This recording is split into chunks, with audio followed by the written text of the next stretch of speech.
Hemos preparado yo, para mi parte, que es la más farragosa porque es la histórica y vamos a hablar de muchos acontecimientos, he preparado una línea temporal.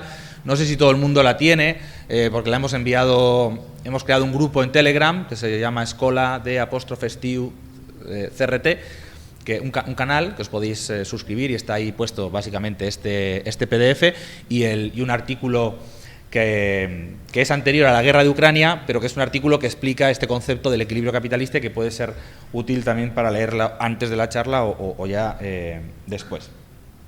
Así que bueno, ahora sí, empezamos la charla oficialmente. Esto eran las instrucciones técnicas de cómo íbamos a hacer, a ver si me arreglo con tanto micro y los apuntes y el ordenador y todo.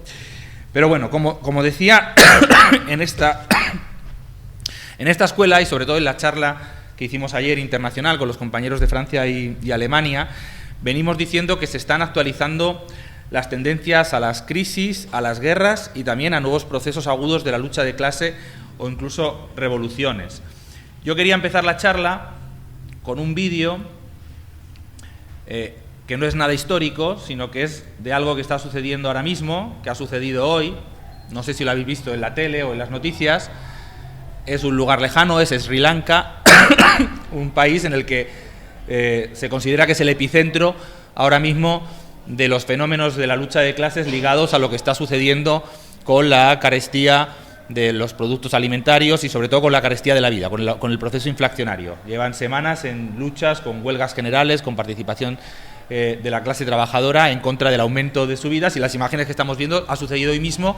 Ha dado un salto la crisis en Sri Lanka y es un asalto a las al palacio presidencial, ¿no?, donde vive el presidente y el primer ministro. Se han metido en la piscina, en la alcoba, ¿no? Bueno, por eso pongo este vídeo, que si queréis es de un hecho puntual que está sucediendo ahora mismo, para decir que cuando hablamos de esa actualización de una época de crisis, guerras y revoluciones, no estamos hablando de música del futuro, sino que hay elementos en la realidad que, aunque sea molecularmente, nos expresan esas tendencias hacia las que nos dirigimos. Es Sri Lanka, pero son también las huelgas que se están viviendo en todo el continente europeo en defensa del salario, ¿no?, como las que hablábamos ayer en la charla y también el primer día en el acto que hicimos de Esquerra Diari.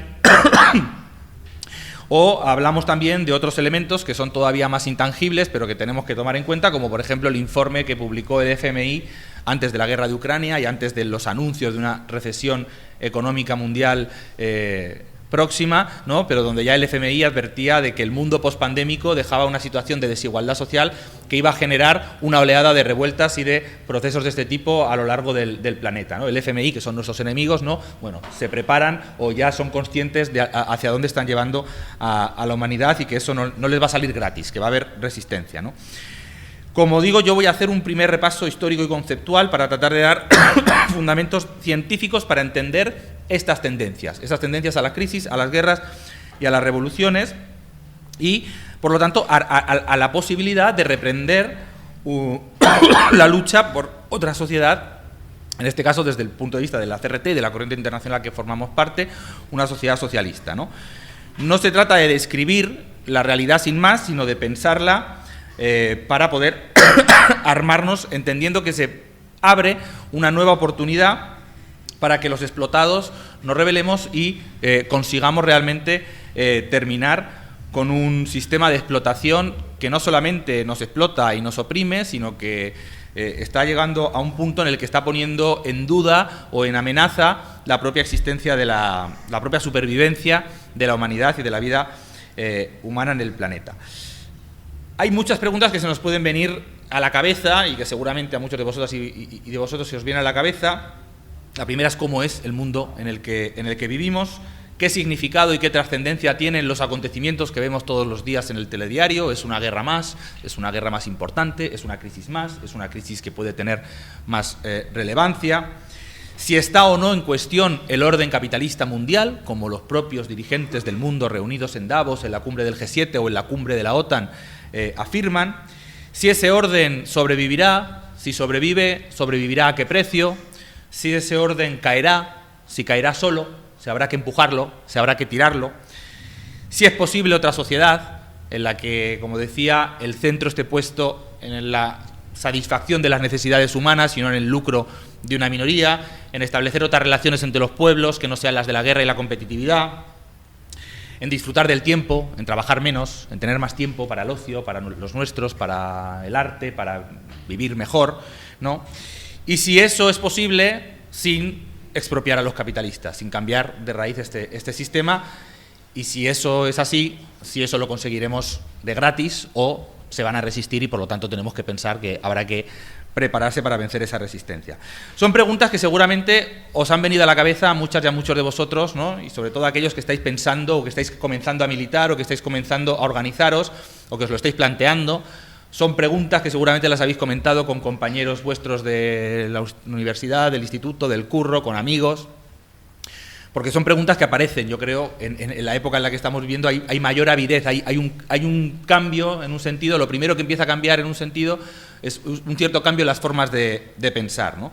Bueno, lo que queremos hoy es dar fundamentos de que sí, de que es posible acabar con este sistema y que es posible construir una sociedad distinta a las distopías que abordará más Pablo, ¿no?, que nos plantea Netflix, ¿no?, a esos escenarios posapocalípticos o a conformarnos con que el único futuro posible es el de la barbarie a la que nos están llevando, ¿no?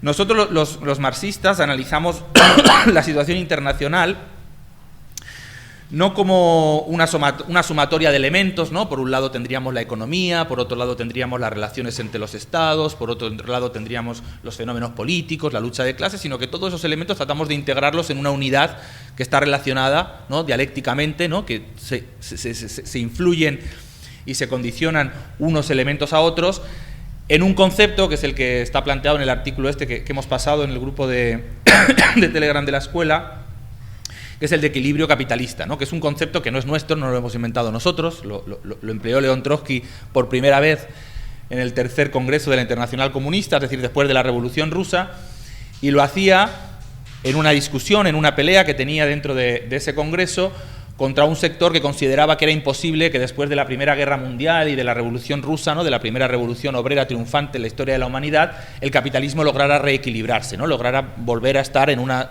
relativa situación de equilibrio, ¿no?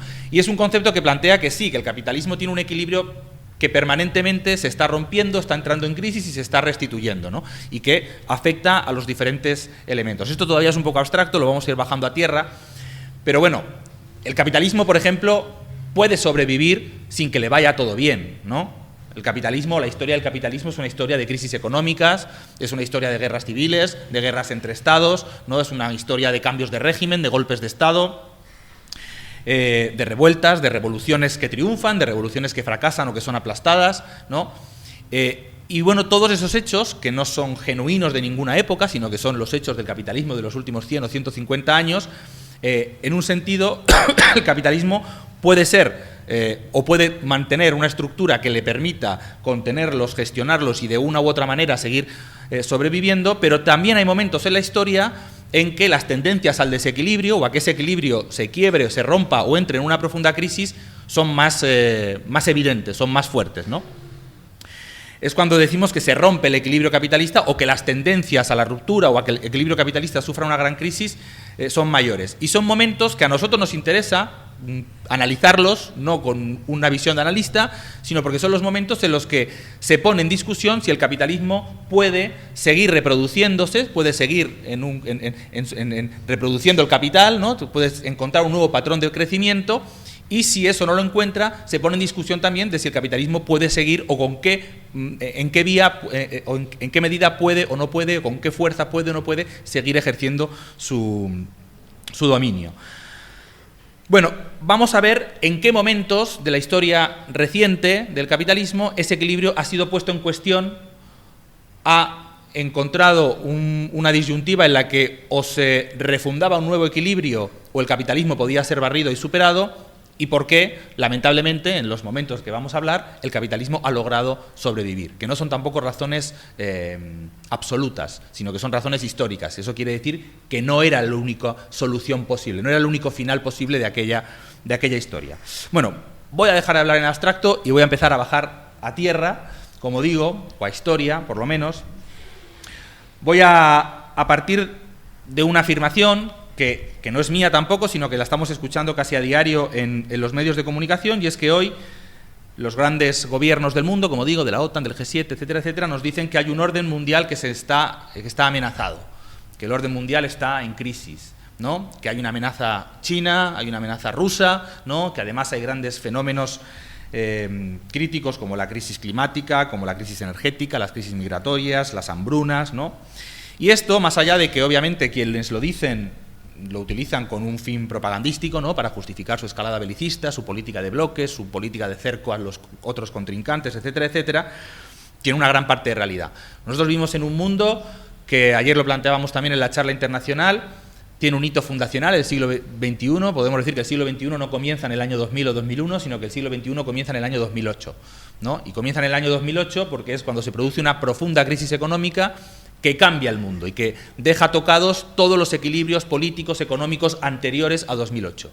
Desde 2008 hasta ahora, esos equilibrios no se han logrado recomponer y lo que estamos viendo ahora es que la tendencia no es a que se recompongan, sino más bien a que vayan a más.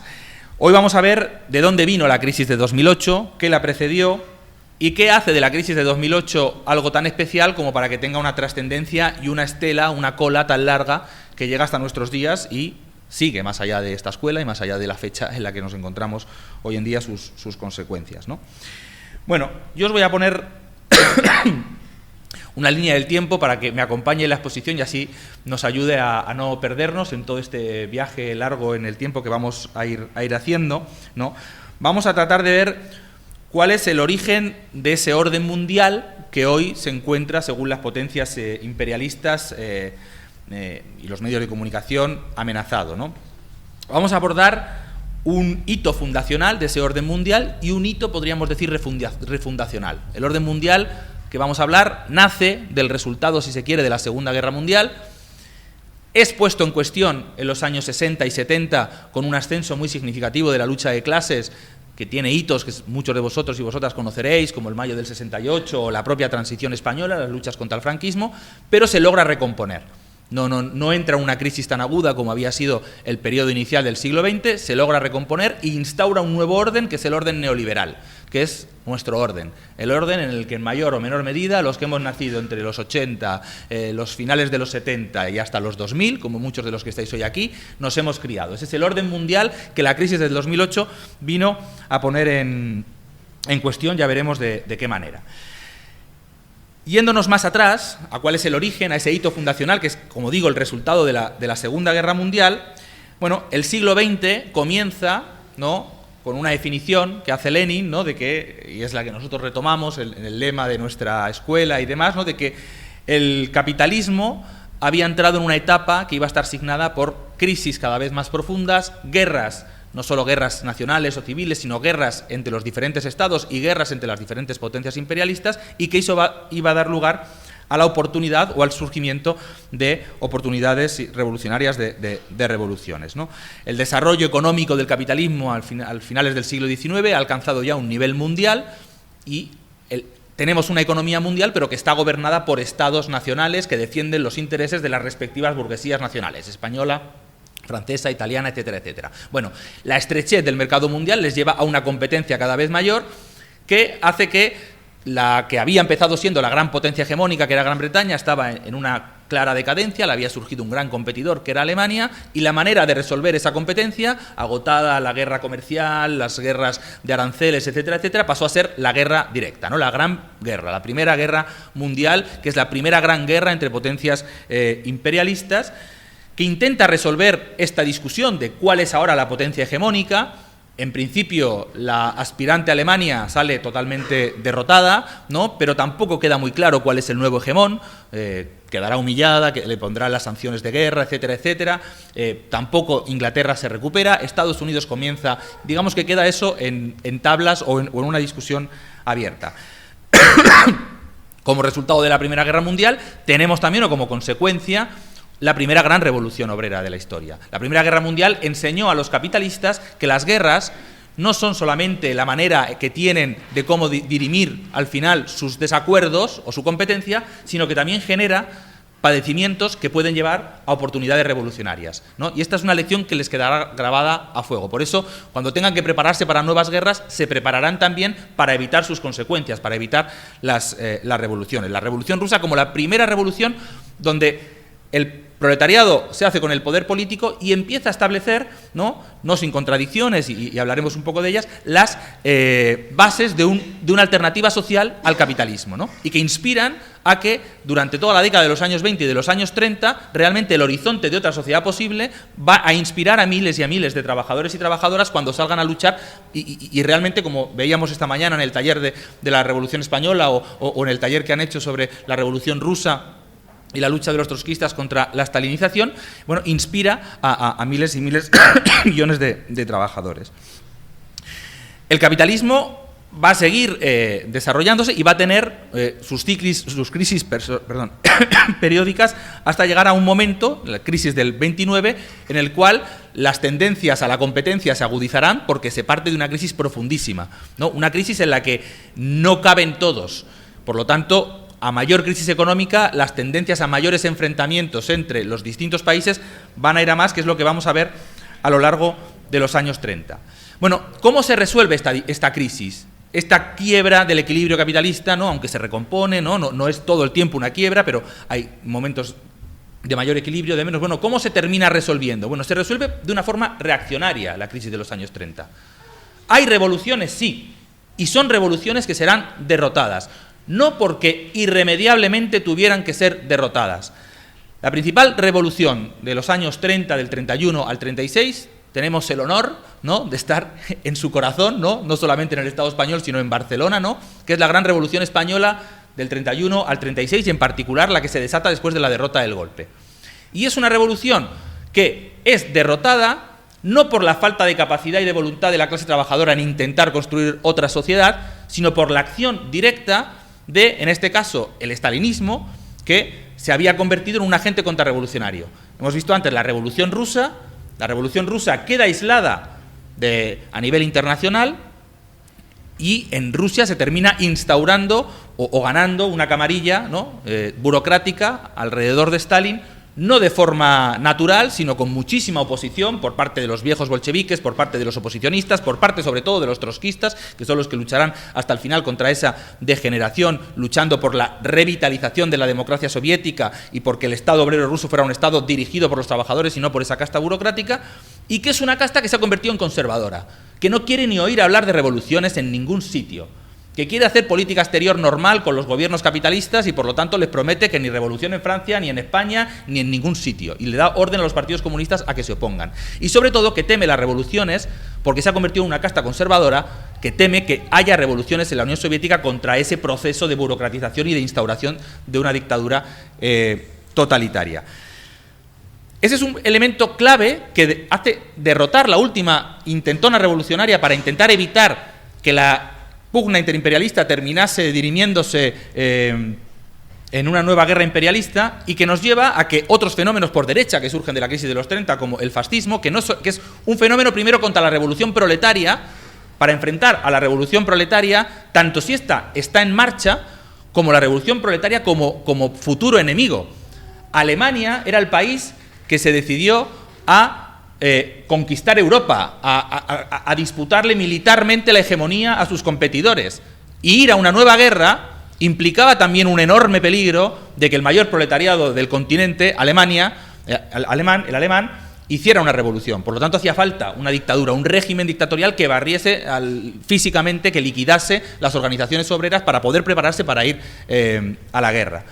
Bueno, la Segunda Guerra Mundial es una guerra que vuelve a dirimir quién hegemoniza el mundo capitalista. Ya sé que habréis oído, y que es lo que nos han contado siempre, que la guerra mundial es una guerra entre democracia y fascismo, ¿no? Hay regímenes democráticos y hay regímenes fascistas, eso es innegable, pero lo que se dirimía no era la forma de gobierno. Lo que se dirimía era cuál de las potencias capitalistas iba a heredar el mundo, y la terminó heredando Estados Unidos. Pero no era la forma de gobierno.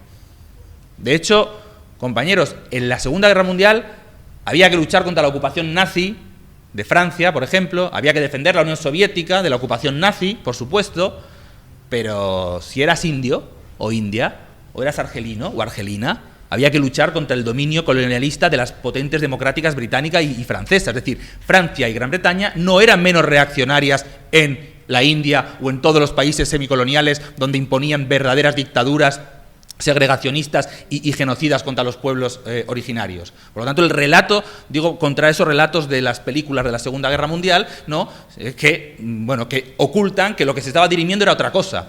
De hecho, no les importó en absoluto los planes de Hitler de liquidar al movimiento obrero del año 33 en adelante. Eso no les molestaba en absoluto, les molestó cuando les competía en Europa y quería disputarles el hegemón. Bueno, quien gana la Segunda Guerra Mundial dirime esa y se restablece un cierto equilibrio. Hay una nueva potencia imperialista que es hegemónica indiscutiblemente, que es Estados Unidos. Y os he puesto la foto fundacional del siglo americano, que es 1945, Hiroshima y Nagasaki. Te tiro 2 pepinos nucleares y a ver quién me tose. Es el ganador indiscutible de la Segunda Guerra Mundial. Ahora bien, tenéis que saber que el ejército aliado no solamente bombardea Hiroshima y Nagasaki. Bombardea también los barrios obreros de Turín.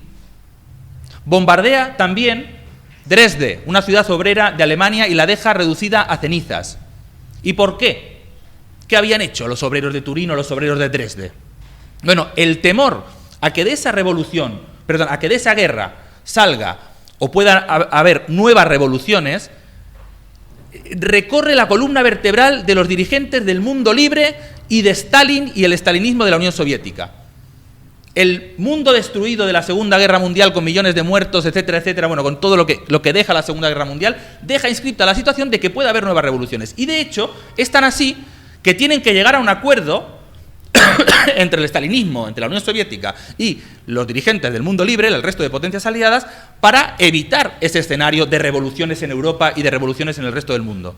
Son los acuerdos de Yalta, de Potsdam, los acuerdos con los que se sella el final de la Segunda Guerra Mundial y que dan origen a un mundo en el cual las revoluciones que se inicien, por ejemplo, o las situaciones revolucionarias que se viven en Italia o en Francia, donde el proletariado había derrotado a los nazis y estaba armado, y estaba dirigido por el Partido Comunista, en vez de dirigir esa fuerza armada de la clase trabajadora que acaba de derrotar a los nazis a instaurar un gobierno de trabajadores y trabajadoras, detiene la revolución y se convierte en un partido más de las respectivas repúblicas burguesas, capitalistas, francesa e italiana, ¿no? Dirigida por De Gaulle, ¿no? Y por los ex musolinianos, ¿no? Que se han hecho de repente republicanos en Italia, ¿no? Es el freno de la revolución en Europa. Se consigue el freno de la revolución en Europa. Se consigue también que después de la Segunda Guerra Mundial se restablezcan unas ciertas condiciones económicas de crecimiento económico. Las crisis capitalistas, compañeros y compañeras, para entenderlo, son momentos en donde no caben todos, donde el mercado se ha hecho estrecho, donde hay una sobresaturación de fábricas, de empresas, de medios productivos. Y las crisis sirven para limpiar, para que las menos competitivas desaparezcan. El problema es que ya no estamos en un mercado de la libre competencia. Los estados gobiernan y los estados trabajan y defienden a las suyas. ¿Destruyes tú tu fábrica de automóviles o la destruyo yo? ¿La cierras tú o la cierro yo? ¿Vendes tú a tal...? Entonces, las guerras sirven para eso. La Segunda Guerra Mundial, de hecho, destruyó 1/3 de la capacidad productiva instalada a nivel global. Y eso permitió un nuevo ciclo de crecimiento económico, capitaneado sobre todo por Estados Unidos. Digo esto porque los crecimientos económicos o los nuevos periodos de crecimiento económico que ha vivido el capitalismo en su historia están precedidos de dos cosas: o de enormes destrucciones o de enormes aumentos de la tasa de explotación, como sucederá más tarde en los 70. Bueno, sobre ese nuevo crecimiento económico, a la revolución en Europa también se la frena con el estado del bienestar. Los gobiernos, aquí he puesto Attlee, que es el primer gobierno del 45 en Gran Bretaña, desarrollan una importante concesión de derechos, ¿no?, para su clase trabajadora, para evitar el miedo a que su clase trabajadora se le ocurriese o se le pasase por la cabeza la idea de hacer la revolución. De hecho, los mejores estados de bienestar, ¿sabéis dónde están? En Suecia y en Finlandia. Y no es casualidad, ni porque haga mucho frío, es porque están muy cerquita de la Unión Soviética. Así que era donde más podía cundir el ejemplo. Por lo tanto, reguemos de estado del bienestar Suiza y Finlandia para que el espectro del comunismo no atraviese, o el espectro de la revolución no atraviese el frente escandinavo. Bien, consiguen frenar la revolución en Occidente. Ahora bien, se inaugura un mundo, que es el mundo de la Guerra Fría, con una un choque o un enfrentamiento entre el mundo capitalista liderado por Estados Unidos y la Unión Soviética, que es importante y que llevará incluso a que los partidos comunistas de Europa del Este, que es la zona de influencia que le ha tocado a la Unión Soviética, terminen tomando medidas como la expropiación de la burguesía y el establecimiento de otros estados obreros a la imagen y semejanza que la Unión Soviética, que tenían un elemento de progresivo, se había expropiado a la burguesía de esos países, pero que tenía un elemento reaccionario que se hacía copiando el modelo de la Unión Soviética y por lo tanto lo que teníamos no eran democracias obreras basadas en consejos obreros ni nada parecido a lo que fue el 17, sino un copiar y pegar, ¿no?, del régimen estalinista. Y aunque las revoluciones, insisto, desaparecen de Europa, no pueden evitar que las revoluciones se extiendan por la periferia, por otros países más periféricos, que son revoluciones de todo tipo. El siglo XX es el siglo de las revoluciones. Si uno piensa, la mayoría de esas revoluciones terminan o en fracasos intermedios, o como lo queramos decir. Hay un montón de movimientos revolucionarios o populares que, por ejemplo, consiguen la descolonización, es decir, acabar con el mundo colonial anterior a la Segunda Guerra Mundial, pero es dirigido por direcciones pequeñoburguesas que lo que crean es lo que hoy conocemos como el mundo semicolonial, es decir, países formalmente independientes, pero totalmente dependientes económicamente, políticamente y hasta militarmente de sus viejas metrópolis, ¿no? Y tenemos incluso países, ¿no?, como Yugoslavia, China o Corea, donde a pesar de que la consigna inicial de los partidos comunistas era no hacer la revolución, no expropiar a la burguesía, la hostilidad de la burguesía y del imperialismo les lleva a tener que tomar esa decisión. El ejemplo más claro de ese tipo de revolución es Cuba. Cuba, 1959, es una revolución democrática encabezada por un sector de pequeñoburgueses, de liberales o de demócratas de izquierda, que no aspiraban a expropiar a la burguesía cubana ni nada por el estilo, pero que cuando intentan hacer una revolución democrática en la que Cuba no fuese una sala de juegos, un casino de Estados Unidos, se encuentran que la burguesía cubana y el imperialismo americano son capaces hasta de invadir o de intentar invadir la isla en Bahía de Cochinos. Y ahí deciden, bueno, chicos, si queremos ser independientes no nos queda otro que expropiar a los gusanos, mandarlos a Miami y establecer aquí una economía planificada, etcétera, etcétera, etcétera. Es decir, es una revolución a contragolpe, es decir, una revolución que consigue, o donde se instauran estados obreros burocratizados, etcétera, etcétera, en unas circunstancias excepcionales. Veremos por qué me detengo en esto y qué consecuencias tiene. Y también aquí no lo he puesto, pero en este periodo se viven también revoluciones en los países estalinistas o los países del socialismo real, ¿no? Se viven luchas en Berlín en los años 50, ¿no?, contra la dictadura estalinista, o sobre todo la revolución de los consejos húngaros en el año 56, una revolución en que los obreros de Hungría defendían la economía planificada, defendían el socialismo, pero se oponían a la burocracia estalinista y exigían una democratización del régimen de planificación. Bueno, este es el orden de Yalta, este es el orden de la posguerra, que es un orden donde hay revoluciones, pero donde el capitalismo logra mantener un equilibrio porque tiene una alianza estratégica también para evitar un mundo revolucionario con la otra potencia que dirige al movimiento obrero, que es la Unión Soviética y sus satélites, los diferentes partidos comunistas. Ahora bien, ese orden entrará en crisis, porque ese orden se sustentaba en un crecimiento económico que dura más o menos 30 años o incluso menos. Son los años 50, 60 son los años buenos. El crecimiento comienza a agotarse y además al imperialismo le empieza a ir mal y sufre derrotas. Y sufre una derrota fortísima en Argelia, el imperialismo francés, y sufre después una derrota fortísima en Estados Unidos, que es la guerra de Vietnam, que son derrotas infligidas por el pueblo argelino, por el pueblo vietnamita, pero también por los estudiantes que se movilizaban contra el imperialismo francés en Francia y contra la guerra de Vietnam en Estados Unidos, y hacía inviable que Estados Unidos pudiera seguir con esa guerra. Y esas derrotas del imperialismo hace también que otros países, productores de petróleo sobre todo, quieran renegociar y le digan, chato, te subimos los precios. ¿Os suena? Bueno, y llegamos a la crisis de los 70, ¿no? Se acabó el boom y viene la crisis de los 70 motivada sobre todo como punto, digamos, más importante, la crisis de los 70. Bueno, esa crisis pone el fin a un periodo de relativa estabilidad económica y abre el que sería, digamos, el primer gran desafío global que sufre el orden mundial nacido de la Segunda Guerra Mundial, que es el ascenso del año 68 al 81, he puesto ahí. Es un poco el margen temporal que solemos utilizar y que tiene como novedad que se empiezan a dar procesos revolucionarios no solo en la periferia, sino también en los países imperialistas. De hecho, empieza con el Mayo francés. Empieza con una gran huelga general que comienzan los jóvenes, los estudiantes, pero que se transforma en la mayor huelga general de la historia en Europa, que es la huelga general del Mayo del 68, vilmente traicionada por el Partido Comunista francés en los acuerdos de Grenelle, que se producen también nuevos procesos de revolución política en los países estalinistas, como es la primavera de Praga, fenómenos como el proceso chileno, que no solamente es el gobierno de Allende de la Unidad Popular, sino que es un intenso proceso de organización en los cordones industriales de Santiago y de otras ciudades del país, y que mostrará la cara o la impotencia de un gobierno reformista que no quería romper con el capitalismo y que no quería armar al proletariado, y que finalmente será barrido y derrotado por un golpe genocida como el de Pinochet, ¿no? Revoluciones como la de Portugal, la última revolución de Europa occidental en el año 74, o la propia transición española, donde tenemos un fortísimo ascenso de luchas obreras, estudiantiles, vecinales, que erosionan y que hacen entrar en crisis a la dictadura, ¿no? Y que lamentablemente serán conducidas, ¿no?, a la reforma pactada o traicionadas con la reforma pactada del Partido Comunista de Santiago Carrillo, ¿no?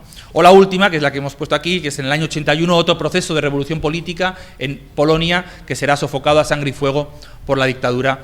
No me sale ahora, tiene un nombre polaco que no me acuerdo ahora. Bueno, da igual.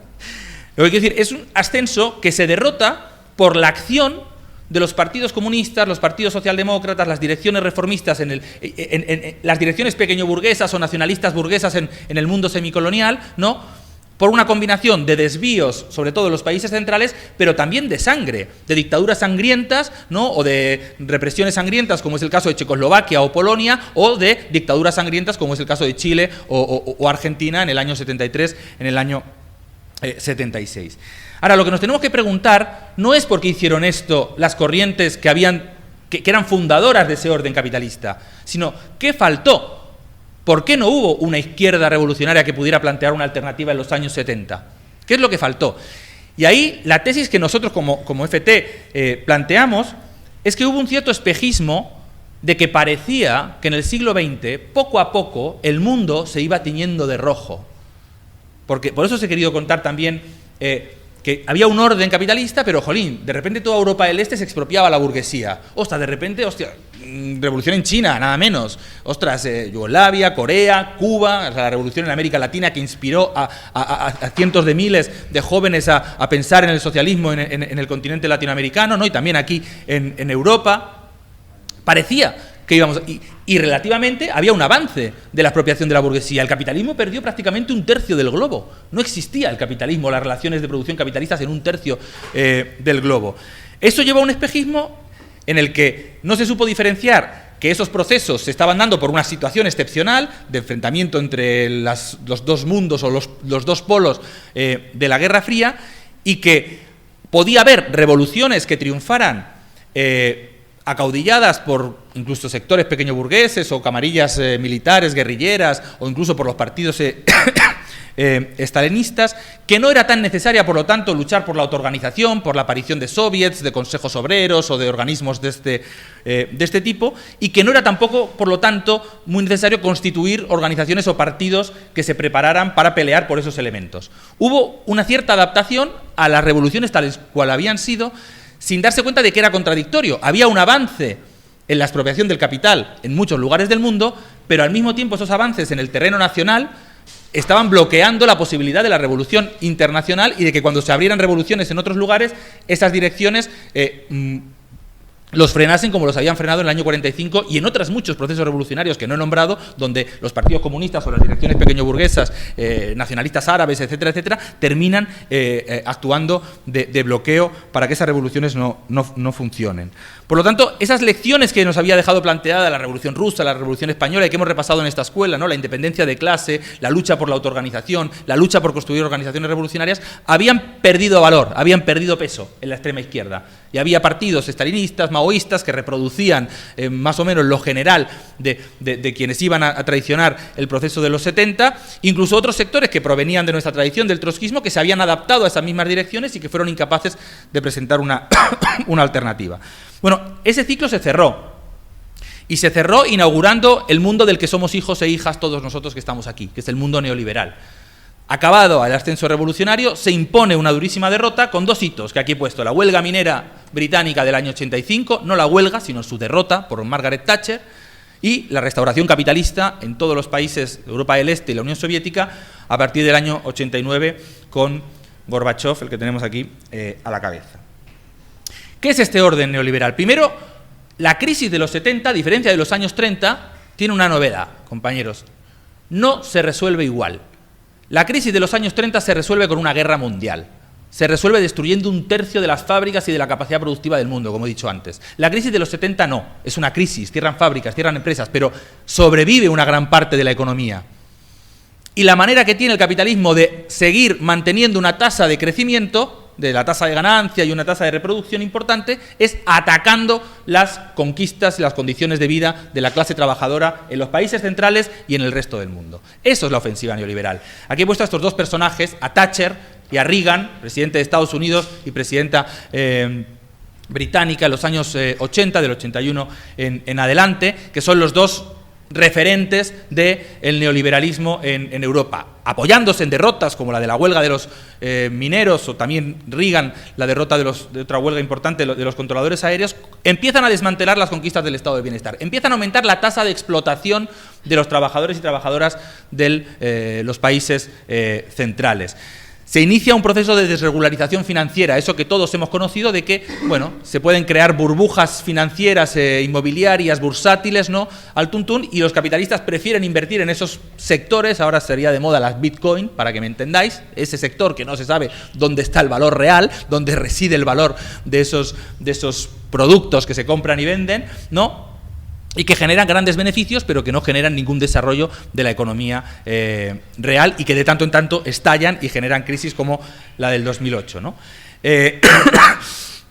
La restauración capitalista, que implica la apertura de mercados y la incorporación al mercado de mano de obra mundial de millones y millones y millones de seres humanos que son utilizados para bajar el precio de la mano de obra a nivel mundial. Y un aumento del expolio imperialista de las grandes multinacionales en América Latina, África, Asia, ¿no? Aquí he puesto a Carlos Menem, presidente de Argentina durante los años 90, que fue el que vendió absolutamente todo, entre otras, sobre todo, muchas de las multinacionales españolas, ¿no? Se constituye, por lo tanto, un mundo donde se recupera una tasa de ganancia, donde después de la restauración capitalista se ha quedado un mundo unipolar, es decir, estamos tranquilos, tenemos un jefe que es Estados Unidos como potencia hegemónica, ¿no?, que hace su guerra del Golfo, su guerra de los Balcanes, que nadie le tose, nadie le discute, ¿no? Y además donde las direcciones obreras cambian radicalmente de bando. Si habían sido traidoras o medio traidoras en los años 70, en los años 90 veremos a los partidos socialdemócratas aplicando las políticas neoliberales y veremos a las burocracias sindicales apoyar muchas de esas contrarreformas neoliberales. Esta fotografía es de don José María Aznar con Cándido Méndez, el eterno secretario general de la UGT, que si no me recuerdo mal, creo que superó a 3 papas, que hay que ser secretario general de la UGT para superar en vida a 3 papas. También es verdad que el último dimitió, pero bueno, como papa. Pero bueno, este señor, y Cándido Méndez no, exacto, él se mantenía. Bueno, es una imagen que expresa, por ejemplo, que la reforma laboral que introdujo los contratos basuras y las ETTs en el Estado español, no os penséis que contó con la oposición de los dirigentes sindicales, contó con su firma en el año 97. La reforma laboral de Aznar es la que nos introdujo, ya había habido otras anteriores que sí que se habían opuesto y demás, pero la del 97 es la que termina de introducir gran parte de la precariedad, ¿no? Y este mundo, que parecía maravilloso en los años 90, en los años 2000, ¿no?, que todo iba bien, ¿no?, que había, sobre todo en los países imperialistas, ¿no?, sí, subía el precio de la vivienda, pero bueno, había dinero, había trabajo, etcétera, etcétera, resultó tener los pies de barro, ¿no? Es el mundo que termina estallando en el año 2008 con la crisis, pero que ya estuvo precedido de otras crisis bursátiles que anunciaban lo que estaba por venir. Voy a acelerar un poco, porque llevo mucho, ¿no? Sí. Bueno, acelero y cierro. Cierro ya. No, quería hablar de la crisis del 2008, que es el origen de la situación en la que nosotros estamos, ¿no? Es una crisis, y ¿por qué? Nos permite trazar la hipótesis de que estamos ante una nueva oportunidad, en el que el equilibrio capitalista va a pasar una nueva prueba de tensión o de fuego, ¿no? Primero porque la crisis del 2008 no es solo una crisis hipotecaria, de que las viviendas se fueron al garete y hubo mucha gente que no pagó su hipoteca. Eso sí, eso fue la epidermis, fue el hecho que la desató. Pero lo que puso en evidencia la crisis de 2008 es que llevábamos 30 años con un modelo económico sustentado en la pérdida de salario, de derechos, de conquistas por parte de la clase obrera, es decir, en el empobrecimiento de la clase trabajadora, que para que la clase trabajadora pudiera sostener un cierto nivel de consumo tenía que endeudarse y que de ahí se desarrollaron las burbujas inmobiliarias, etcétera, etcétera, y que ese sistema de endeudamiento perpetuo había llegado a su colapso. Y de repente el capitalismo se sinceró consigo mismo y dijo, hostia, es verdad, llevamos 30 años con una crisis de sobreacumulación, con un mercado que se nos está haciendo estrecho, con a ver qué empresa de automóviles cierra, la tuya o la mía, ¿no? Y con una situación en la que es insostenible seguir manteniéndolo esto con crédito. Lo interesante es que las vías por las que se ha intentado recuperar la economía en estos años, desde el 2008 hasta ahora, se han sustentado en seguir tirando la pelota para adelante. Es decir, ¿cómo se solucionó el problema de deuda y la posible quiebra del sistema financiero internacional? Socializando la deuda, emitiendo deuda pública, ¿no? Incrementando los niveles de deuda pública de muchísimos países, primero el Estado español, que tenía, si no recuerdo mal, un 40% del PIB de deuda pública a comienzos de 2008, ¿no? Y que ahora tiene un 130 y pico por ciento. O sea que la han multiplicado por 3 en apenas 10 años. Una deuda que se ha ido incrementando en las sucesivas crisis. El paso del 100 al 130 es de los últimos 2 años con la crisis del coronavirus. Y con un aumento también, o un intento de aumento, o seguir aumentando la tasa de explotación. Es decir, no hemos vivido una época en la que los capitalistas se plantearon, uy, bueno, no podemos seguir apretando las tuercas, restablezcamos las condiciones del estado del bienestar destruido en los años 80 y 90. No, eso no está, ni en los programas de los gobiernos de derechas, ni en los programas de los gobiernos de izquierdas, ni en el programa de Podemos, que como mucho decía que iba a derogar la reforma laboral de 2012, pero ni siquiera las anteriores, ¿no?, se planteaba derogarlas. No hay una reconquista de derechos, se sigue con el mismo esquema.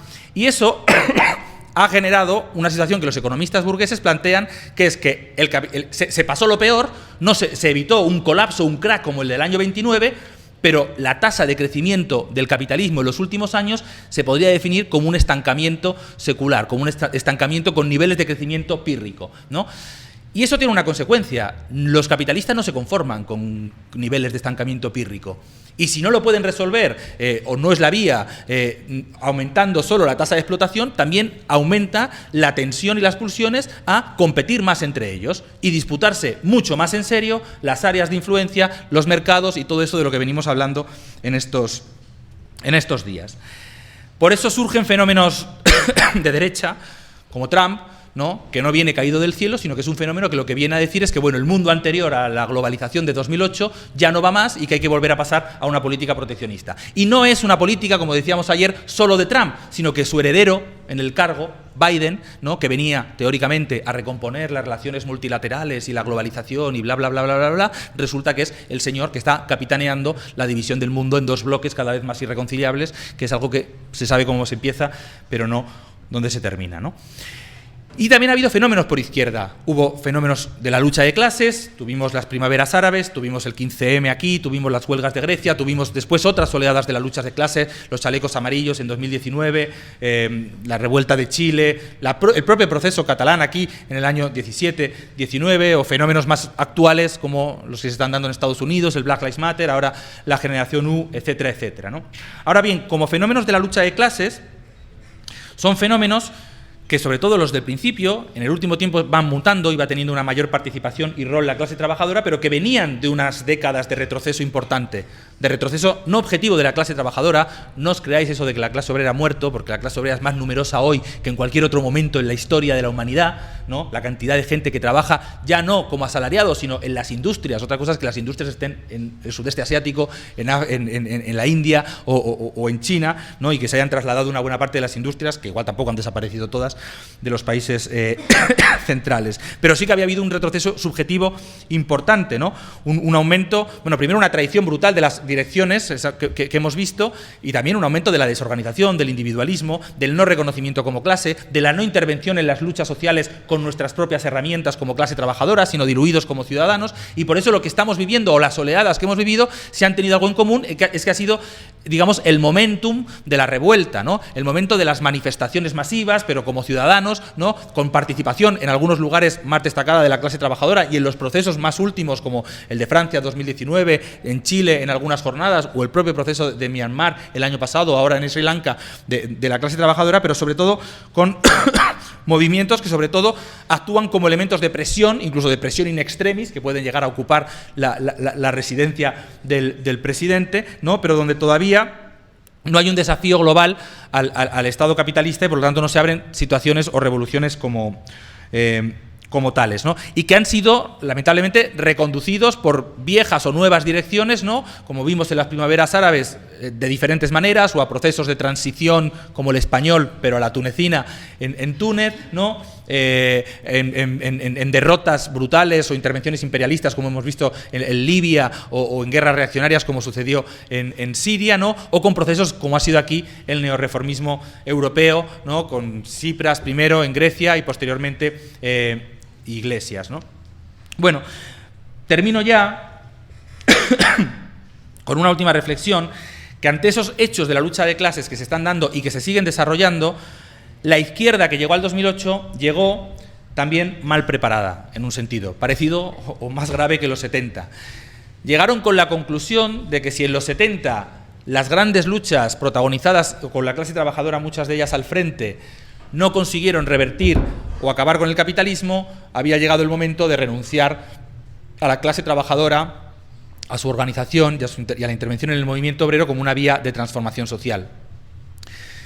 Y elaboraron nuevas teorizaciones de los nuevos sujetos, de los movimientos sociales, de las identidades desligadas con la explotación capitalista, que es lo que hablaban las compañeras esta mañana en la charla de Pan y Rosas, que al final conducían a una estrategia de presión y de lucha por ampliación de derechos dentro de la democracia capitalista. Una política gradualista que era utópica en la época gloriosa del neoliberalismo y que es doblemente utópica en la época decadente del neoliberalismo, que es en la que nos encontramos hoy en día, ¿no? Con movilizaciones, ya digo, amorfas, y donde la idea de construir partidos o construir organizaciones que se preparen para la revolución se borró de buena parte del mapa, sin evitar por ello que muchas de esas corrientes terminaran siendo, digamos, seguidistas o parte incluso de los partidos reformistas refundados, ¿no? Cuando nació Podemos, ¿no? U otros fenómenos como aquí la izquierda independentista o la CUP. Lo que tenemos que plantearnos, y es la parte que le voy a dejar al Pablo, es si hoy podemos construir otra izquierda distinta. Una izquierda que retome las lecciones de los ciclos anteriores para pensar el ciclo que se abre y, sobre todo, y para acabar con mi parte, que sí, hoy estamos ante un momento en el que puede que no hay, y no hay desde mi punto de vista, una ruptura como tal del equilibrio capitalista, pero que sí todas las tendencias que lo constituyen apuntan más hacia la ruptura o la crisis que hacia una estabilización. Estamos en una época donde las tendencias a las crisis, a las luchas interestatales, comerciales o a la propia guerra aumenta, y no nos quepa la menor duda de que esos desequilibrios o esa crisis del equilibrio capitalista, el capitalismo solo tiene dos maneras de resolverlas. Una, como la que vimos en los años 30 y 40, conduciéndonos a escenarios terribles donde se terminen de discutir cuál es el nuevo hegemón y cuál es el nuevo patrón sobre millones de muertos y destrucción, o otras no menos terribles como la de los años 60 y 70, donde se puede redefinir a costa de un aumento de las cadenas y de la explotación sobre los trabajadores. Bueno, evitar que esas distopías se impongan, esa es la tarea a la que apostamos los compañeros y compañeras de la CRT.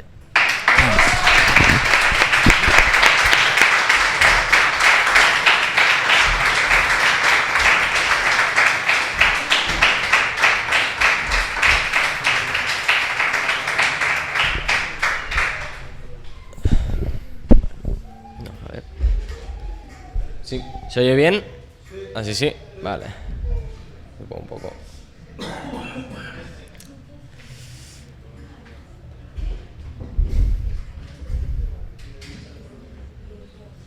Sí, quítalo. Es que se va a ver mejor.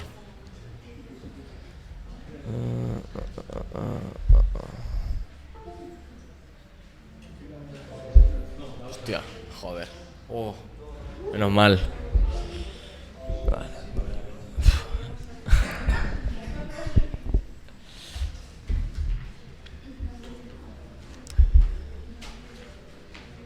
Está bien. Estoy a Isabel. ¿Sí? Vale. Bueno, Esta segunda parte de la charla era un poco también dedicada a discutir un poco con los sentidos comunes que hay, que nos encontramos día a día en la universidad, en el instituto, en el trabajo, en el mundo que nos rodea. Por eso yo quería partir de una pregunta para ir siguiendo ese debate y dar respuesta a lo que nos planteamos, que es ¿hacia dónde vamos? Hay una parte que, hablando de lo que contaba Salva, de que el mito de que el capitalismo sin crisis es una cosa que ya no se sostiene. Primero, la crisis del 2008 rompió con la idea de que el capitalismo era un sistema que ya no iba a tener grandes crisis como habían sido la del crack del 29. Después, la pandemia, la llegada del coronavirus, rompió con la idea de que el capitalismo era un sistema que no iba a volver a enfrentar nuevas pandemias, que la humanidad ya había superado las grandes enfermedades a nivel mundial, y esa idea se vuelve a romper. Y hay otra, que es la que se rompe ahora, que es la idea de que en Europa iba a reinar una paz eterna bajo este sistema y que en el mundo entero iba a reinar una falsa paz también de forma eterna. Bueno, todo eso se rompe. Ahora bien, durante estos periodos, durante estas tres crisis, digamos, que comentaba, hay un patrón que se repite y que sirve para ver cómo actúa el capitalismo ante estas situaciones. ¿Qué tienen en común estas situaciones? Pues veamos, en 2008 hay rescate a la banca, hay desahucios, hay despidos, hay ajuste, hay recortes. En el coronavirus, mientras son los trabajadores los que tienen que ir a trabajar jugándose la vida por el contagio, mientras son en los centros de trabajo donde no hay medidas de seguridad, mientras tanto las patentes de la vacuna se mantienen bajo llave, que es una cosa que seguimos viendo a día de hoy. Y ahora, en la guerra en Ucrania, mientras se militarizan las fronteras, mientras aumenta el gasto militar, mientras los salarios se los come la inflación de los productos como la gasolina o la electricidad, vemos que, de nuevo, quien vuelve a pagar las consecuencias de la crisis es la clase trabajadora. La máxima que vemos en todos esos periodos, y es la máxima del capitalismo para afrontar todas las crisis que genera, es la de proteger y defender los beneficios de los capitalistas y hacer pagar las consecuencias de la crisis a la clase trabajadora y los sectores populares. Así, los estados capitalistas defienden los intereses de sus capitalistas, de los capitalistas de su estado, lo cual lleva irremediablemente a enfrentarlo con otros estados como vemos ahora. Hasta el punto, como vemos durante este siglo, que esa defensa de los intereses de los capitalistas y de poner la máxima del beneficio por encima de todo nos lleva a una crisis climática que amenaza incluso con extinguir la humanidad. En este contexto es donde también operan, ¿no? O donde aparecen los Netflix, los grandes medios de comunicación, las novelas, las grandes formas de cultura de masas que envían un mensaje. Las distopías de Netflix plantean un futuro apocalíptico, distópico, ciberpunk. Las novelas de tipo Los Juegos del Hambre plantean ese mismo futuro, y combinado con la realidad, el mensaje que mandan es muy peligroso. Porque la distopía ya no es un futuro imaginable, sino que es una predicción de futuro inevitable. ¿Por qué eso para nosotros es un mensaje tan peligroso? Bueno, es un mensaje tan peligroso porque impide ver la otra cara de la realidad. Otra cara de la realidad que, si la viéramos, la realidad de las luchas, de los procesos, de las relaciones, que si los viéramos, pondrían en cuestión el sentido común capitalista. Precisamente por eso queremos hablar ahora de cuál es esa otra realidad, para hacernos una pregunta distinta, que no es hacia dónde vamos, sino hacia dónde queremos ir. Durante décadas han insistido en que eran los empresarios los que generaban la riqueza. Incluso ahora, con el boom del emprendimiento y los canales de YouTube de muchos neoliberales, siguen insistiendo en que son los empresarios los que crean la riqueza. Nos dicen que son los Elon Musk, los Jeff Bezos, los Amancio Ortega, en el caso del Estado español, quienes hacen avanzar la humanidad y la sociedad con su carácter emprendedor. Mientras la clase trabajadora, como decía Salva, es algo que parece que ha desaparecido. Sin embargo, llegó la pandemia y veíamos que quienes arriesgaban su vida para hacer que todos siguieran funcionando eran los y las trabajadoras. Veíamos que mientras ellos, aquellos que hacen funcionar y crean la riqueza verdaderamente, cuando no podían ir a trabajar, entonces los beneficios se reducían. La pandemia demostró en última instancia que la clase trabajadora no ha desaparecido, y es más, que sigue siendo la que mueve el mundo. La pandemia también acabó con otro mito del capitalismo, que es que el capitalismo y la competitividad son el mejor sistema y el mejor medio para resolver los problemas de la humanidad. Precisamente, si vemos de dónde surge la pandemia, que surge del modo de producción destructivo del capitalismo, de los ecosistemas, que genera pandemias como la del coronavirus, vemos que no es el mejor sistema para resolver los problemas de la humanidad, sino gran parte de su causa. Vemos la irracionalidad del sistema capitalista y de los estados capitalistas que se negaron a liberar las patentes, incluso aunque eso suponía el riesgo de un rebrote que podía hacer alargar la pandemia, y lo siguen manteniendo a día de hoy. No es casualidad que algunas de las variantes que han provocado las últimas olas vengan de África y de la India, dos de los países que precisamente plantearon la liberación de las patentes en la OMC y que rechazaron los países imperialistas y los países ricos, entre los cuales también se encuentra el Estado español. Pero justamente esa irracionalidad del sistema capitalista y la fuerza que muestra la clase trabajadora son justamente el mejor ejemplo para pensar que los medios para otro tipo de sociedad ya existen. Damos algunos datos. Tal y como recogía un artículo del 2019 de la BBC, se producían alimentos para 10.000 millones de personas en todo el mundo, cuando somos 7.750 millones. De todos esos alimentos que se producían, un tercio acababa en la basura. Eso demuestra que las capacidades para poder producir alimentos y alimentar a toda la población existen. Otro caso es que pese al aumento de la productividad durante los últimos años, seguimos teniendo una jornada laboral de 8 horas que fue la que se conquistó en 1919 con la huelga de la canadiense. Sin embargo, si vemos que en el Estado español se trabajan más de 637 millones de horas a la semana, si repartiéramos esas horas de trabajo entre toda la población ocupada, eso permitiría reducir la jornada laboral a 4 días a la semana, a trabajar tan solo 30 horas a la semana. Incluso la robotización y el avance de la tecnología, que ven como uno de los grandes avances del capitalismo, para él se convierten en un problema. La robotización, que el capitalismo defiende como una forma de avance de la tecnología que le permite aumentar la productividad, también le representa un problema, porque necesita seguir teniendo un grueso de personas que explotar para obtener la plusvalía y el beneficio. Actualmente los capitalistas son los que tienen la propiedad de los medios de producción y de los medios de cambio. Hablamos de las fábricas, de las grandes empresas, de las grandes inversiones, de los bancos. Así, el control que ejercen sobre estos grandes medios, que tienen grandes capacidades, está puesto al servicio de su beneficio a costa de extraérselo a los trabajadores asalariados. Por eso la pregunta no es si existen o no existen los medios para pensar otro tipo de sociedad, sino quién los controla y para qué fines. De nuevo, el presente nos da también una respuesta para pensar otra realidad posible. Por una parte, frente al individualismo, a la competitividad, al egoísmo, que el capitalismo defiende, que son los valores intrínsecos al ser humano, vemos cómo, por ejemplo, la solidaridad emerge en cada lucha de la clase trabajadora. Lo vemos en cada huelga que da, como recientemente había en Cádiz, donde los trabajadores se solidarizaban para enfrentar a la patronal desde distintas fábricas. Y lo hacían incluso no solo con la solidaridad de la clase trabajadora, sino que esa fuerza de la clase trabajadora lograba la solidaridad de otros sectores del barrio y de otros sectores de aquella zona.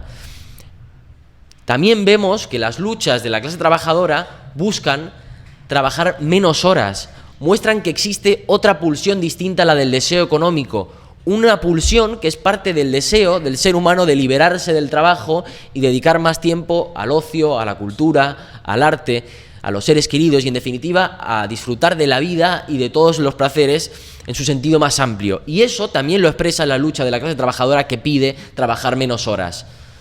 En Francia, que hay compañeros aquí, veíamos, por ejemplo, los obreros de la petrolera de Grand Puit, que se pusieron en huelga frente al cierre de la planta, que la empresa alegaba bajo motivos de una reconversión ecológica, que realmente era una falsedad de capitalismo verde. La lucha despertó la solidaridad de otros sectores obreros, pero incluso también despertó la lucha de sectores del movimiento ecologista. De esa forma, la clase trabajadora se unía con el movimiento ecologista que le daba apoyo y tomaba en sus manos también la defensa del planeta en el que vivimos. Una muestra más de que la clase trabajadora también tiene entre sus pulsiones, entre su deseo, defender el planeta en el que vive, como es obvio y como es obviamente racional. Las muestras del mundo en el que vivimos, en la sociedad, muestran que también hay pequeños ejemplos que forman otro tipo de gestión de la producción diferente a la capitalista. Lo vemos en algunas fábricas, como por ejemplo son el caso de Zanón o de Madigraf en Argentina, donde los trabajadores producen sin patrones. Es posible producir sin patrones y ellos lo demuestran, y lo hacen en colaboración con sectores de profesionales y de técnicos. Yo, justamente para ilustraros, para ver esa parte de cómo eso es posible, de cómo también la clase trabajadora lo expresa desde su propia experiencia, os quería leer las palabras de un compañero de Argentina, de Raúl Godoy, obrero de Zanón y dirigente del PTS, que junto a Freddy Lizarrague, también dirigente del PSDS, escribían sobre el ejemplo y la potencialidad de esa situación. Decían: la puesta en marcha y gestión obrera con democracia de base para decidir en cada paso, definir la producción, la administración, liberó una enorme creatividad, un enorme sentido de la solidaridad, tanto al interior como hacia toda la comunidad trabajadora, con elección directa de las autoridades de la cooperativa, con la rotación permanente en los puestos de conducción, donde se planifica la producción y se votan los planes en las asambleas. Por eso estos pequeños ejemplos fueron una gran fuente de inspiración de artistas, profesionales, de jóvenes, que aportan sus talentos, su tiempo y su colaboración.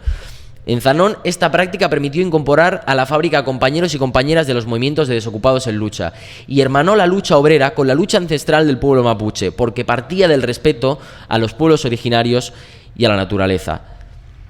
Este pequeño ejemplo, que es un pequeño ejemplo, pero que muestra la capacidad de la clase trabajadora de producir, de decidir lo que produce, de hacerlo de forma efectiva, de aliarse con otros sectores, de ponerse a la cabeza de la demanda de la lucha de otros sectores y hegemonizarla, permite pensar qué pasaría si extendiéramos esa esencia al resto de la sociedad, a pensar la sociedad de una forma distinta a nivel nacional y a nivel internacional. Eso permite pensar en una sociedad donde los medios de producción y de cambio estén al servicio de dar respuesta a las necesidades de la mayoría de la población, a través del gobierno de los y las trabajadoras, organizado democráticamente desde abajo, no desde arriba, como era en el estalinismo. A su vez, los medios de información y de comunicación que tenemos hoy en día hacen muchísimo más fácil, muchísimo más asequible hacer una planificación democrática desde abajo que permita la participación masiva de los productores y de los consumidores para planificar la economía de forma democrática a nivel internacional, llevándola a cabo de forma desde abajo, desde los propios centros de trabajo, pero también desde arriba, a nivel internacional, pensado con todas las herramientas de las que disponemos.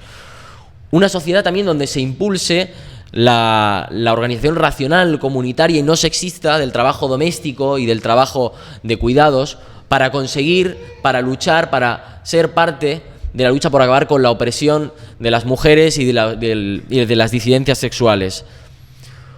Porque justamente el conocimiento unido con la planificación económica y la capacidad creadora de aquellos que mueven el mundo día a día posee un potencial enorme. De hecho, yo diría que es la única forma posible de dar una salida, por ejemplo, a una gran crisis como es la crisis climática. ¿Cómo podemos plantearnos la reconversión que debemos llevar a cabo con la urgencia que hace falta hacerla? ¿Cómo podemos revertir los efectos del cambio climático? ¿Cómo podemos llevar a cabo también y aunar todas las ramas de la sociedad que hacen falta para dar una salida a la crisis climática, si no es bajo precisamente uniendo el conocimiento, la planificación democrática desde abajo de los trabajadores de la economía unida con la fuerza de aquellos que la mueven? Sin embargo, eso bajo el sistema capitalista es absolutamente imposible. El sistema capitalista es imposible de aunar la ciencia, la economía, la política y los distintos ámbitos de la sociedad para otra cosa que no sea la búsqueda del beneficio propio, incluso llevándolo a enfrentar a los capitalistas entre sí, llevando a enfrentar a los estados y generando crisis, guerras y barbaries como la que vamos.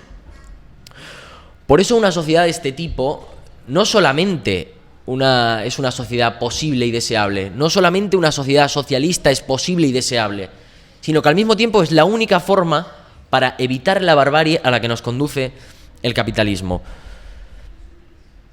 Pero llegados a este punto, nos tenemos que preguntar de nuevo, ¿por qué es tan peligrosa la distopía? ¿Cuál es tan peligroso el mensaje que deja esa distopía inevitable de Netflix y del capitalismo? Bueno, porque al mismo tiempo que nos dice que la barbarie del capitalismo es inevitable, nos dice que el comunismo es imposible. Y si no hay un futuro distinto, tampoco hay sentido en luchar. Si no hay una sociedad distinta, tampoco hace falta luchar por ella. De manera que todas las batallas dejan de darse, todas las batallas no se dan, todas las batallas que no se dan se pierden, y así se acumula un camino que lleva poco a poco a la derrota. No hace falta ir muy lejos para ver cómo en lo que nos rodea día a día las distintas corrientes son una muestra de eso, cómo es una muestra de aceptar esa distopía, de aceptar que no hay una alternativa posible y de ir encadenando batallas que no se dan una tras otra hasta conducir a la derrota. Pensemos en el caso del reformismo en el Estado español, con el caso reciente de Unidas Podemos. Por un lado, las variantes reformistas tienen una cosa, que es que niegan la posibilidad y la deseabilidad de una sociedad comunista. A eso hay que darle obviamente gran parte de mérito al capitalismo, que ha hecho del comunismo una cosa absolutamente demonizable y que incluso lo hizo a costa de acabar contra las revoluciones que, como comentaba Salva, trataban de luchar contra las revoluciones internas que peleaban porque no se convirtiera en aquella degeneración. A su vez, los reformismos y las distintas variantes niegan que se pueda tumbar el capitalismo y, por tanto, como no se puede tumbar, lo único que queda es administrarlo. Bajo este sistema, aunque se acepte que engendran crisis, que aceptan guerras, que generan miserias, como no se puede tumbar, al fin y al cabo están destinados a acabar gestionándolo de la forma más humana posible, entre comillas, y ya veremos lo que significa de la forma más humana posible. El camino, como digo, de Podemos, de Izquierda Unida y del PC es buena muestra de ello. Por una parte, empezaron criticando el rescate a la banca después del 2008 y han terminado defendiendo los fondos europeos que van destinados al IBEX 35. Se las dan de republicanos, pero luego aumentan el presupuesto a la Casa Real. Ponían el grito en el cielo con la reforma laboral de la reforma laboral del PP y han terminado legitimándola con Yolanda Díaz a la cabeza. No sin contar con el apoyo de las burocracias sindicales y el visto bueno de Bruselas, incluso del Banco Santander, que se encargaba de defenderla. Denunciaban el régimen del 78 y hablan cada vez menos del régimen del 78, pero luego no les importa ser parte de un gobierno que persigue, reprime, incluso espía a independentistas. Clamaban una de las cosas más míticas que tenía Podemos en sus inicios, que era clamar contra la casta, y han terminado haciendo el mejor lavado de cara que le podrían haber hecho al PSOE. Incluso han llegado al punto de criticar a la OTAN, de criticar las sanciones, de criticar el envío de armas, de criticar el aumento del presupuesto militar, siendo parte de un gobierno de la OTAN que envía armas, que impone sanciones, que aumenta el presupuesto militar y que hasta acoge la cumbre de la OTAN y pide que las fronteras militarizadas con África sean una de las medidas primordiales para la defensa de la OTAN, para evitar que todas aquellas personas que huyen de la miseria provocada por el imperialismo y el expolio de países como el Estado español no entren en Europa. Su compromiso con la defensa del Estado español y la soberanía, que es algo que tanto les gusta, les hizo defender en su momento, hace un año, el envío del ejército para expulsar migrantes en Ceuta. Ese compromiso es el mismo que les lleva ahora a callar cuando la dictadura marroquí, en alianza con el gobierno progresista del que son parte, mata a personas migrantes que intentan cruzar la frontera en Melilla. Pero ahora bien, aunque el camino en 2014, cuando se funda Podemos, no estaba claro, el resultado sí. Veamos qué dijo Pablo Iglesias, o qué ha ido diciendo Pablo Iglesias en estos últimos años. Pablo Iglesias dijo que en Grecia, ante la situación de aceptar o no el ajuste de la troika, lo cual suponía brutales recortes y un brutal ajuste, no se podía hacer otra cosa. Tsipras, la gran esperanza de la izquierda en Europa tras el 2008 y tras la crisis donde se miraba toda la izquierda europea, incluso del resto del mundo, Tsipras no podía hacer otra cosa que aceptar aquel memorándum y aquel ajuste. No podía hacerlo incluso cuando había hecho un referéndum que le pedía un 60% de la población que no aceptara el memorándum. Incluso no solo con un referéndum, sino que era en una situación de auge de huelgas brutal en Grecia. Pablo Iglesias en aquel momento decía que Tsipras no podía hacer otra cosa porque si se negaba, entonces habría la policía, habría el ejército, habría la oposición de la Unión Europea, habría la oposición de las grandes empresas, y es cierto, la conclusión es que para él eso es algo que lo único que se puede hacer es plegarse ante ello, y es la única opción que les queda. Esa alternativa también la mostraba justamente hace poco en el podcast que tiene de La Base, donde frente a las críticas que le planteaban que no se podía ser parte del gobierno mientras hacía lo de Melilla, él decía, bueno, hay quienes dirán que la izquierda solo debe aceptar ser parte de un gobierno si es en mayoría o al menos si es en solitario. Sin embargo, decía que los últimos años le habían enseñado que si algo así pasaba, entonces iba a haber inmediatamente a los pocos días un golpe de Estado donde ni siquiera iba a tener que intervenir el ejército, sino que una confabulación de medios de comunicación, de empresas, de partidos, de partes del Estado iban a acabar con ese gobierno. Bueno, entonces, ¿qué se puede hacer? ¿Cuál es la cosa que queda? O sea, pasaron del sí se puede al no se puede. No se puede hacer absolutamente nada. Bueno, desde la óptica del reformismo solo queda repartir las migajas cuando se puede, pero cuando no se puede toca aplicar todas las barbaridades que haga falta para defender el Estado imperialista español. Pero esa no es una salida para la clase trabajadora y los sectores populares, es un callejón sin salida. Y lo estamos viendo, es un callejón sin salida que solo lleva a reforzar la precarización, legitimando la reforma laboral, que lleva a reforzar la represión, legitimando la policía, los cuerpos del Estado mientras espían a Cataluña y mientras reprimen en cada manifestación, como lo hicieron en Cádiz, mientras le pedían confianza a los trabajadores. Conllevan a seguir profundizando la crisis climática, a la escalada militar y en última instancia al choque entre estados que se pelean entre sí para defender a sus burguesías nacionales. Pero frente a la distopía también hay otro pensamiento peligroso, que es aquel de aquellos y aquellas que ven que el capitalismo nos conduce a la barbarie, pero que no creen que haya una salida y que no creen que haya una sociedad posible y mejor. Cuando esto se toma de forma despolitizada, el resultado es terrible. ¿Por qué? Porque el resultado son un montón de proyectos individualistas de distintos tipos.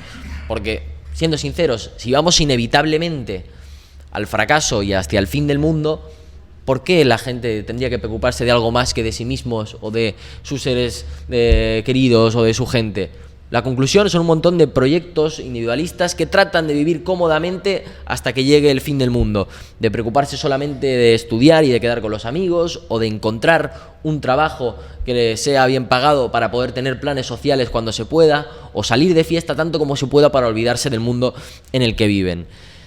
Sin embargo, esto no son soluciones, son salidas, son huidas hacia adelante. Y nosotros, claro que queremos cultivar las amistades, claro que queremos disfrutar de la cultura, claro que queremos salir de fiesta y disfrutar de todos los placeres que tiene la vida. Es más, nosotros aspiramos a más, porque aspiramos a poder dedicar también nuestro tiempo, parte de nuestro tiempo, a pensar la gestión y la planificación democrática de la sociedad desde los distintos espacios de administración, incluyendo los centros de trabajo y los centros de estudio. Por eso combatir la idea de la distopía inevitable es clave para no caer en el individualismo y para no caer en una huida hacia adelante. Justamente porque nos impide eso, porque nos impide pelear por una sociedad donde desarrollarnos libremente, libres de explotación y opresión y evitar la barbarie. Sin embargo, el cine distópico, como digo, lanza muchos mensajes peligrosos y por eso también la charla de hoy es para discutir contra todos ellos. Lanza otro mensaje peligroso, que es ese que nos dice que las propias contradicciones del sistema capitalista harán que caiga solo. El mejor ejemplo, las formas parecidas más comunes que suelen tener suelen ser las revoluciones espontáneas de masas en las películas donde hacen que por sí solo el sistema caiga, o incluso la intervención de un grupo de héroes minoritario que acaba conspirando y tumbando al sistema. Son las mejores alternativas o los mejores planteamientos que tiene en este aspecto. Pero de ser así, la victoria es algo inevitable, y si es algo inevitable, tampoco hace falta hacer nada. Bueno, ahí está el problema, que es que mientras nosotros nos neguemos a preparar la victoria o nos limitemos a esperarla, habrá toda una serie de sectores que lo que se van a dedicar es a preparar lentamente la derrota. Los episodios de grandes padecimientos que va a haber, que puede haber durante este siglo XXI y que pueden convertirse en grandes estallidos de masas y de la clase trabajadora, no está escrito que vayan a desarrollar la fuerza de la clase trabajadora para convertirla en un cambio de sociedad. El potencial de la clase trabajadora que ocupa los sectores estratégicos de la sociedad, que ocupa posiciones estratégicas, que es capaz de, parando algunos sectores obreros, paralizar grandes partes de la economía, no está claro que estas posiciones estratégicas vayan a estar puestas a disposición de la transformación. Se pueden utilizar hacia un fin o hacia otro. Y ahora vamos a ver, por ejemplo, cómo las distintas corrientes utilizan también esas posiciones y esa fuerza de la clase trabajadora. Como vimos, tras el 15M, el reformismo desvía el malestar y desmoviliza, anula la fuerza de la clase trabajadora y la convierte en una base de maniobra. Ya está. Y lo hace Primero, porque, como hemos dicho, no cree que haya otra sociedad distinta a la capitalista, porque considera que el sistema capitalista no se puede tumbar, pero también lo hace porque considera que la clase trabajadora no tiene la fuerza y la capacidad como para acabar tumbándola. Y por tanto lo único que puede ser es una fuerza de maniobra y de presión para mejorarla cuando se pueda. Eso es un callejón sin salida que, combinado con las políticas de derechas que aplica a aquellos que se reivindican de izquierdas, combinado con una situación de crisis, son el caldo de cultivo perfecto para que crezca la extrema derecha. Porque no está definido que la clase trabajadora se vaya a hacer de izquierdas. No está definido que la clase trabajadora sea de izquierdas de per se. Y la extrema derecha lo sabe y trata de aprovecharse de ello. Partidos del tipo Vox, que todavía no son fascistas, todavía no hablamos de un partido fascista, tratan de enfrentar a los explotados y los oprimidos. Y refuerzan y profundizan los caracteres más reaccionarios que son propios de este sistema, como el machismo, como el racismo, como la LGTBI-fobia, como la represión, como el nacionalismo, y lo hacen al servicio precisamente de poder imponer una salida capitalista más dura, de, por ejemplo, ver y poder imponer políticas neoliberales más duras. Entonces, ¿cómo enfrentarlo? ¿Cómo dar una salida a la crisis para la clase trabajadora y para los sectores populares? Nosotros podemos decir la nuestra, pero queremos discutir también contra todos aquellos sectores que van a decir la suya, porque las corrientes y los distintos sectores también plantean su salida y es algo contra lo que hay que discutir. Hablábamos, comentaba Salva, y lo hemos visto también en las charlas de por la mañana con la Revolución Española y con la de la historia del trotskismo y de su lucha contra el estalinismo, que el estalinismo fue y ha sido defensor de la unidad con la burguesía, dejando atada de pies y manos a la clase trabajadora para enfrentar los ataques de distinto tipo que vengan. Y la Revolución Española seguramente fue el ejemplo más claro de ello. Otra versión también de esa unidad con la burguesía la hemos tenido hace poco en el procés en Cataluña. La unidad nacional que defendía la CUP con los partidos de la burguesía catalana dejaron atadas de pies y manos a la clase trabajadora, imposibilitó que se desarrollara la fuerza del movimiento obrero en Cataluña y que se despertara también la solidaridad de otros sectores de trabajadores en el resto del Estado, que era la única vía para poder tumbar el régimen del 68. Así se cerraba la única vía capaz no solo de conquistar la autodeterminación, sino de hacerlo unido a defender las demandas sociales que habían impulsado también gran parte del movimiento democrático catalán. Entonces, ¿cómo luchar por convertir las revueltas en revoluciones triunfantes y cómo desnudar aquellos sectores que tratan de desviarlo y de conducirnos a la derrota? Ante la unidad con la burguesía hay que pelear por el Frente Único Obrero, o sea, la unidad de las distintas organizaciones obreras para hacer confluir a los distintos sectores de trabajadores en defensa de sus demandas y para defenderse de los ataques que vengan. Pero que este frente sea efectivo no es una cosa que esté dada, es una cosa que se conquista con lucha. Primero con lucha, porque hace falta enfrentar a la burocracia sindical que trata de impedirlo, que trata de mantener divididos a los distintos sectores de la clase trabajadora. Aquellos mejor pagados, sobre los cuales se apoya y se construye, los trata de aislar de los más precarizados, de los sectores inmigrantes, de los sectores temporales, de los sectores subcontratados. Y segundo, también es una lucha, porque es una lucha dentro, para discutir contra todas estas direcciones, contra todas estas falsas alternativas que tratan de desviarlo y que tratan de preparar la derrota. Al mismo tiempo, es necesario impulsar instancias de autoorganización donde la clase trabajadora discuta sobre sus demandas y sobre cómo conquistarlas. Eso permite no solo discutir sobre eso, sino al mismo tiempo conquistar alianzas con otros sectores que están en lucha contra un enemigo común, pero que quizás sus direcciones tradicionales son otras. Pero en ese tipo de espacios se puede confluir con ellos, discutiendo contra ese enemigo común y discutiendo contra sus direcciones tradicionales, logrando que la clase trabajadora se convierta en hegemónica de esos otros sectores de la sociedad. Ahora bien, todo esto no cae del cielo y es una cosa que se conquista con fuerzas materiales, y las fuerzas materiales son personas que peleen por eso. Hacen falta partidos revolucionarios que en todo el mundo, a nivel internacional, peleen con tanta fuerza por todo ello como lo hacen las distintas corrientes que tratan de desviar y de conducir a la derrota.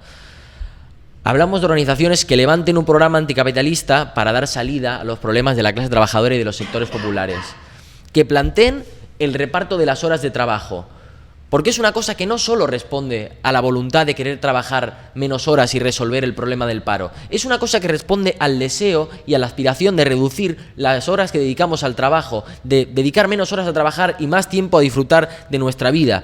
Eso es algo que va más allá de acabar con el paro. Es una muestra también de la pulsión y de un sentido común distinto. Obviamente que hacer eso significa tocar los beneficios de los capitalistas, pero contrariamente a Pablo Iglesias, que se niega a hacerlo, nosotros nos preparamos para poder imponerlo. Y eso significa que nos preparamos para poder tomar fábricas y ponerlas bajo control obrero sin indemnización. Y lo hacemos para que todo ello sea muestra también de que hay otro tipo de sociedad distinta, de que todos esos ejemplos no sean solamente una cosa en pequeño, sean una cosa que sirva para mostrar otro tipo de sociedad y para que todas esas batallas unidas entre sí sirvan para acumular fuerzas que lleven a la victoria.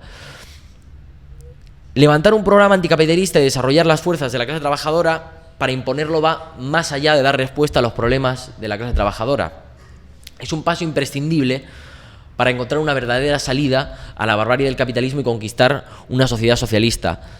Ahora, por ejemplo, ante la guerra en Ucrania, ante el aumento de la inflación, defender la nacionalización bajo control obrero sin indemnización de los sectores estratégicos de la economía es clave para combatir esa inflación y para dar una parte de la salida a la clase trabajadora. ¿Pero por qué digo una parte?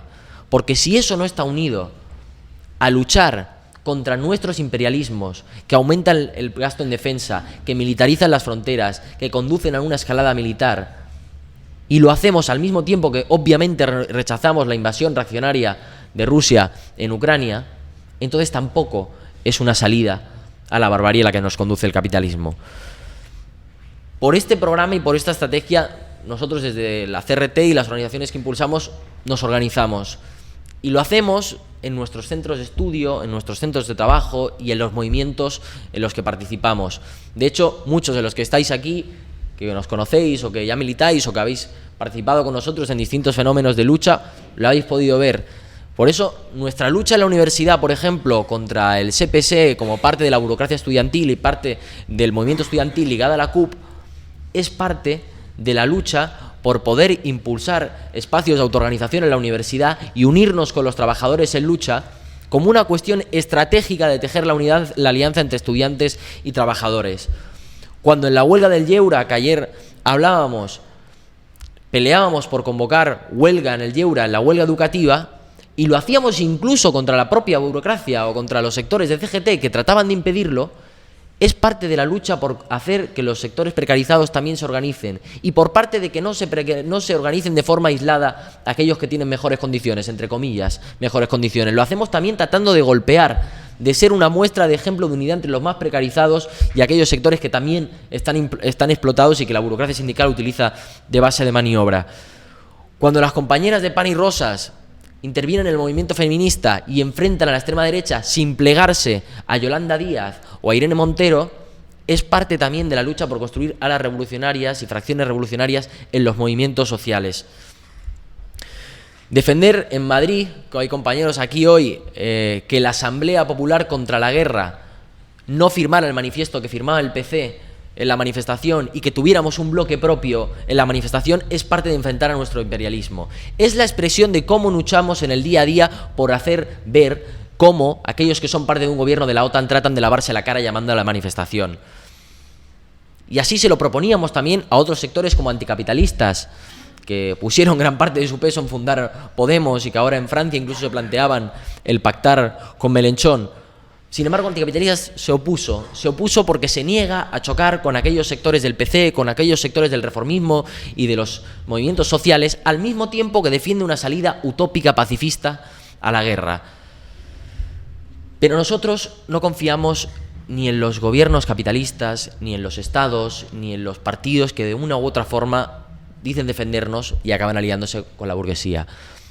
Porque nosotros confiamos y creemos, porque lo vemos, en la fuerza de la clase trabajadora que cada día mueve el mundo y que es capaz de cambiarlo porque así lo demuestra día a día. Creemos en una sociedad sin gobernantes ni gobernados. Por eso desde la CRT, como parte de la FT, queremos construir partidos revolucionarios en todo el mundo que luchen por esta perspectiva. A quienes estáis hoy aquí y os estéis preguntando por qué militar con este sentido ¿Por qué hace falta militar? ¿O qué significa militar? ¿Qué es lo que mueve a uno a militar? Yo os quiero dar una última razón, y os quiero dar la última razón que me sale de lo más profundo, porque es la que me viene a mí, la que conozco con más sinceridad, que es que cuando uno no acepta vivir en un mundo donde hay unos pocos que su beneficio está por encima de la vida de la mayoría, eso genera un sentimiento que te empuja a militar, que hace una pulsión que no se pueda callar, que no se pueda hacer desaparecer. Y ante eso no hay nada que me llene más que hacer de mi vida, de mi tiempo, de esta pequeña huella en la inmensa existencia de la historia de la humanidad, hacer de esa pequeña parte una contribución a luchar por una sociedad libre de toda explotación y opresión, donde nos podamos liberar y donde nos podamos desarrollar libremente.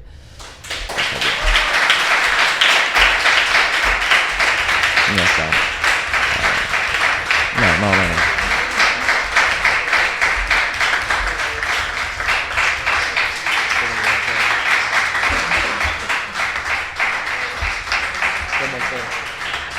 ¿Cómo